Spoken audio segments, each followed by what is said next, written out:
So I've literally just picked somebody up, put outside this pub to pick this one person up, and all of a sudden they come in and they say, "Oh, who are you for?"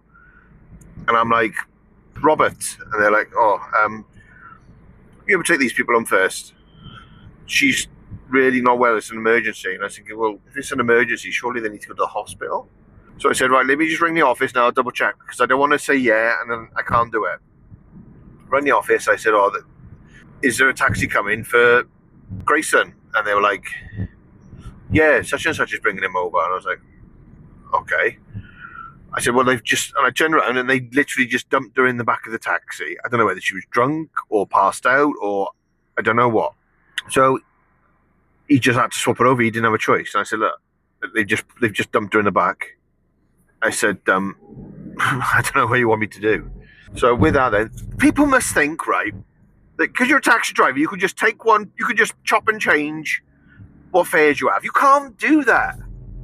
If you've got a fare on your phone, you have to take them. You can't just nip down to bloody Chitterbirth and then pop all the way back, drive a bargain, and then go somewhere else, and so on and so on. You can't do it.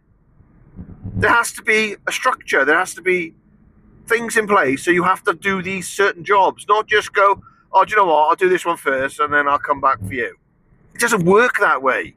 So anyway, I went and dropped these people off, and the guy was talking. I said, "Oh, is everything all right?" He was like, "Yeah, she's in a lot of pain, blah blah blah." I was like, "Right, okay." So we were talking, and he was asking who owns a taxi company that I drive for, and I told him, and he was like, "Oh, right, okay." He said, "Well, I know the original owner from years ago, back in the day, like." He was telling me all this stuff about them and that, and I didn't know any of this information, and I was a bit like, "Oh, never." So with that, then all of a sudden she chips in the back, starts talking, and some of it doesn't make a lot of sense. And then she's saying, "Oh, I'm in pain. Can you take the pain away?" Blah blah blah. And he's like, "Yeah, I will when we get home. Now I'll lay you down, give you, you can have a sleep, take your tablets or whatever, and I'll go take the dogs for a walk." All she heard was "take the dogs for a walk." "Well, you say you love me and you're taking the dogs for a walk, blah blah blah."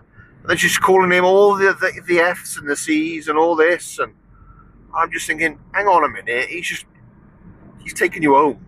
And then she's telling him to pay the taxi. So she said, "Oh, did you give him a tip?" He's like, yeah. She went ballistic because he went in her bag because he couldn't get the money out of his pocket, and he was going to put the money out of his pocket back in her purse, sort of thing. She's going absolutely. They were arguing when I left.